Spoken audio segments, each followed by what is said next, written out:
ನಮಸ್ಕಾರ. ಮೊನ್ನೆ ಏನು ಜುವಾರಿ ನಗರದ ಕನ್ನಡ ಸಂಘದವರು ಎಲ್ಲರೂ ಕಮಿಟಿಯವರು ಕುಡ್ಕೊಂಡು ಒಂದು ಏನು ಕನ್ನಡ ಶಾಲೆಯೊಳಗೆ ಮಕ್ಕಳಿಗೆ ಏನಪ್ಪ ಅಂದರೆ ನಮ್ಮ ಗೊಂಬೆ ಆಟವನ್ನು ಆಡೋದು ಮೂಲಕಾಂತರ ಮಕ್ಕಳಿಗೆ ತೋರಿಸಿದ್ರಲ್ಲೇ ಬೆಂಗಳೂರಿಂದ ಕರೆಸ್ಕೊಂಡು. ಯಾಕಂದರೆ ಅವ್ರಿಗೆ ಜುವಾರಿ ಕನ್ನಡ ಸಂಘದವರಿಗೆ ಸಂಘಟನಾದವರಿಗೆ ಥ್ಯಾಂಕ್ಸ್ ಹೇಳೋಕ್ಕೆ ಇಷ್ಟಪಡ್ತೀನಿ ನಾನು.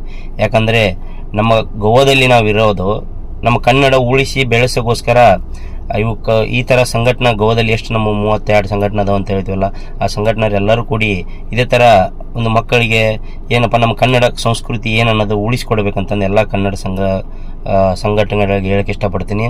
ಮತ್ತು ಇನ್ನೊಂದು ಏನಂದರೆ, ಅವತ್ತು ನಾನು ಅಲ್ಲಿ ಶಾಲೆ ಒಳಗಡೆ ಅವತ್ತು ನೋಡಿದೆ ಅಲ್ಲಿದೆ ಏನೇನಿದೆ ಅಂತಂದು. ತಂತ್ರ ಗೌರ್ಮೆಂಟ್ ಎಲ್ಲ ಅವ್ರಿಗೆ ಹೆಲ್ಪ್ ಮಾಡ್ತಾ ಇದೆ. ಆದ್ರೂ ನಮ್ಮ ಕೈಲಿ ಆದಷ್ಟು ಎಲ್ಲರೂ ಕುಡ್ಕೊಂಡು ಏನಾರ ನಮ್ಗೆ ಆ ಶಾಲೆಗೆ ಹೆಲ್ಪ್ ಬೇಕಂದ್ರೆ ನಾವೆಲ್ಲರೂ ಕುಡ್ಕೊಂಡು ಕೈಲಿ ಆದಷ್ಟು ಹೆಲ್ಪ್ ಮಾಡೋಣ ಅಂತಂದು ಈ ಮೂಲಕ ಹೇಳಕ್ಕೆ ಇಷ್ಟಪಡ್ತೀನಿ. ಯಾಕಂದರೆ ಕನ್ನಡ ಶಾಲೆ ಒಳಗೆ ಕನ್ನಡ ಗೌರ್ಮೆಂಟ್ ಸ್ಕೂಲ್ ಅದು. ಗೌರ್ಮೆಂಟ್ ಸ್ಕೂಲ್ಗೆ ಎಷ್ಟು ಅನುದಾನ ಬರ್ತದೆ ನಿಮ್ಗೆಲ್ಲರಿಗೂ ಗೊತ್ತಿದೆ. ಆದರೆ ನಮ್ಮ ಕೈಲಿ ಆದಷ್ಟು ನಾವು ಇನ್ನೂ ಮಾಡಿದ್ರೆ ನಮ್ಮ ಕನ್ನಡ ಶಾಲೆಯನ್ನು ಇನ್ನೂ ಗಟ್ಟುಮುಟ್ಟಾಗಿಗೊಳಿಸ್ಬೋದು. ಯಾಕೆ ಗೋವಾದಲ್ಲಿ ನಮ್ಮ ಕನ್ನಡ ಶಾಲೆ ಐತೆ ಅನ್ನೋದು ಒಂದು ಹೆಮ್ಮೆ ಇರಬೇಕು ನಮಗೆಲ್ಲ ಕನ್ನಡಿಗರಿಗೆ, ಗೋವಾ ಕನ್ನಡಿಗರಿಗೆ.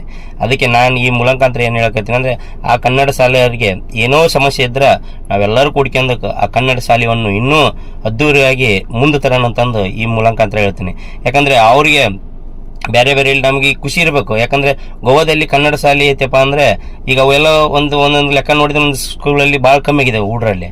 ಅದಕ್ಕೆ ಅವನ್ನೆಲ್ಲರೂ ಕನ್ನಡ ಸಂಘಟನೆ ಕೂಡ್ಕೊಂಡು ಒತ್ತು ಕೊಟ್ಟು ಅದಕ್ಕೆ ಬಂದು ಬೀಳಕ್ಕೆ ಕೊಡೋದು ಬೇಡ. ಯಾವ ಸಂಘಟನೆ ಅಲ್ಲಿ ಏನು ಸಮಸ್ಯೆ ಇದೆ ಅದಕ್ಕೆ ಹೋಗಿ ನಿಂತು ನಾವೆಲ್ಲರೂ ಹೆಲ್ಪ್ ಮಾಡೋಣ ಅಂತಂದು ಹೇಳಿ 2 ಮಾತು ಮುಗಿಸ್ತೀನಿ. ಕನ್ನಡ ಹಾಗೂ ಗೋವಾ ಕನ್ನಡಿಗರಿಗಾಗಿ ನೂತನವಾಗಿ ಆರಂಭಗೊಂಡಿರುವ ಗೋವಾ ಕನ್ನಡ ನಮ್ಮ ಯೂಟ್ಯೂಬ್ ಚಾನೆಲ್ ಅನ್ನು ಸಬ್ಸ್ಕ್ರೈಬ್ ಮಾಡಿ, ನಮ್ಮೆಲ್ಲ ವಿಡಿಯೋಸ್ಗಳನ್ನು ಲೈಕ್ ಮಾಡಿ, ಶೇರ್ ಮಾಡಿ ಹಾಗೂ ನಮಗೆ ಸಪೋರ್ಟ್ ಮಾಡಿ.